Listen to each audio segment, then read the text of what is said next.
오늘은 깨어진 마음을 하나님께로 시리즈 6번째 시간인데요. 마가복음 3장 1절에서 6절 말씀 본문으로 나의 분노는 어디로 향하는가? 나의 분노는 어디로 향하는가? 이런 제목으로 말씀 전하겠습니다. 에베소서 4장의 말씀에 의하면 분을 내어도 죄를 짓지 말며 해가 지도록 분을 품지 말라 이렇게 돼 있어요. 그러니까 성경은 분을 내지 말아라 라고 이야기하는 게 아니라 분노할 수 있다. 분노할 수 있는데 이게 죄가 되지 않도록 조심해라. 이게 성경의 취지입니다. 그럼 여러분, 우리가 질문이 생겨요. 왜 우리는 쉽게 화를 내는 걸까요? 그리고 그 화라고 하는 것이 도대체 어디에서부터 시작이 되는 걸까요?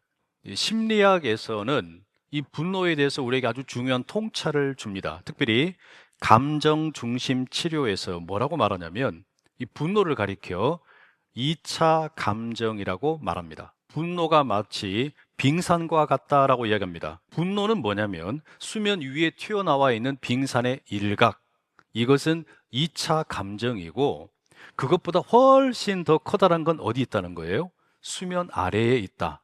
이게 1차 감정이다라고 설명을 하더라고요.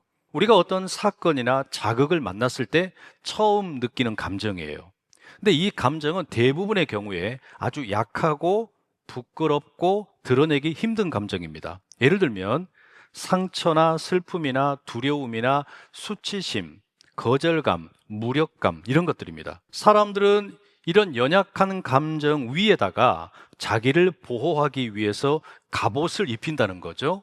그게 2차 감정입니다. 대표적인 게 분노, 짜증, 혐오, 비난, 경멸, 담쌓기, 이런 것들이에요. 사실 여러분, 우리가 살고 있는 이 사회 자체도 일종의 분노 사회가 되어버렸어요. 내 삶을 내 마음대로 할 수 없다, 그런 무기력감이 분노라는 독한 갑옷을 입고 밖으로 터져 나오는 겁니다. 분노는 종종 이렇게 말합니다. 내가 강해서 화내는 거야. 내가 힘이 있어서 분노하는 거야. 나는 절대 약하지 않아. 그런데 진실은 뭡니까? 나는 너무 다쳐서, 너무 지쳐서, 너무 피곤해서 이 분노의 갑옷이 없으면 버틸 수가 없다. 사실 여러분, 우리의 분노의 이면이 그렇다는 이야기예요. 그렇게 보면 우리가 화를 내는 거, 욱하고 나오는 거, 분노를 하는 거, 이건 그냥 나쁜 감정이라기보다는 일종의 신호입니다. 분노는 지금 당장 일어났던 사건만이 아니라 사실은 나의 오래된 마음의 역사와 연결이 되어 있어요. 문제는 뭡니까?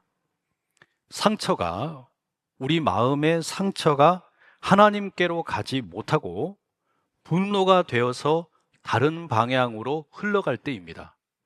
분노의 방향이 잘못되면 다른 이들에게 상처를 복제시키고 파괴하는 일들을 만들어내기 쉽습니다. 자, 그럼 성경 이야기로 한번 들어가 보죠. 가인이 열받았습니다. 왜 열을 받았냐? 왜 화가 났느냐?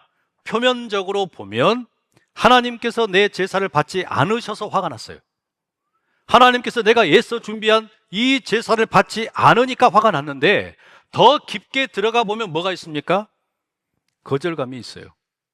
수치심, 비교로 인한 상처, 내가 인정받지 못했다라고 하는 두려움이 깔려 있어요. 거절감과 수치심이라고 하는 1차 감정이 올라올 때 가인은 하나님을 향한 눈을 맞추는 대신에, 하나님과 시선을 맞추는 대신에 어떻게 한 겁니까? 하나님을 거절해버리고 고개를 숙이고 분노의 갑옷을 입어버린 것이죠. 하나님께 자기 마음을 내어놓지 못합니다. 자기 상처를, 자기가 거절당해서 안타까워하는 이 마음을 하나님께 보여드리지를 못해요. 결국 어떻게 되냐? 이 상처가 분노가 되고 이 분노가 아벨에게로 향합니다. 다음에 요나의 경우도 한번 보시죠. 그의 분노는 정의라고 하는 겉으로 드러난 갑옷으로 포장이 되어 있습니다. 근데 그 밑바닥에는 뭐가 있는 거냐? 억울함, 민족적인 상처, 자존심, 내가 틀렸다는 수치심, 이와 같은 1차 감정이 깔려 있어요. 하나님께서는 분노하지 마라 이렇게 말씀하지 않으세요.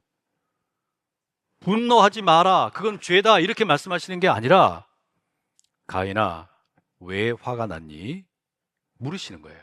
가인의 경우도 그렇고 요나의 경우도 그렇고 하나님은 우리가 화내는 것을 모른 척하지 않으십니다. 그 분노를 하나님 앞에 세워봐라 라고 요청을 하시는 거예요.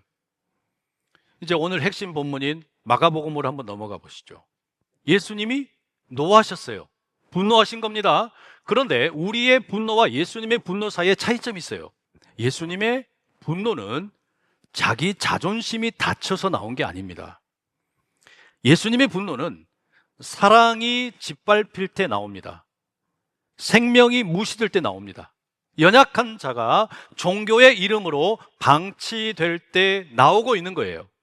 그래서 예수님의 분노는 다른 사람을 살리는 분노입니다. 예수님의 분노는 방향이 분명하죠. 분노가 상처를 더하지 않고 오히려 회복을 구하고 있는 겁니다.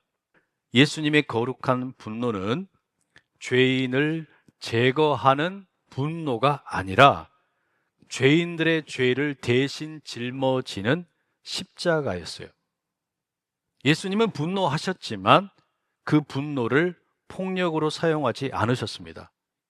오히려 사람들의 완악함과 그 차가움을 십자가로 가지고 가셨어요.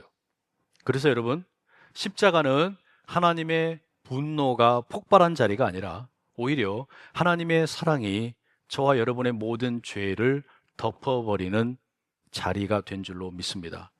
우리의 분노는 상처를 확산시키지만 예수님의 분노는 십자가를 통한 치유로 향합니다. 여러분, 그러면 성경이 우리에게 가르치는 이 현실적인 지혜가 뭘까요? 만약에 여러분 분노가 치밀어 오르면 무작정 폭발하거나 완전히 눌러버리기 전에 한 10초 정도는 멈춰서 가만히 있어 보는 거예요.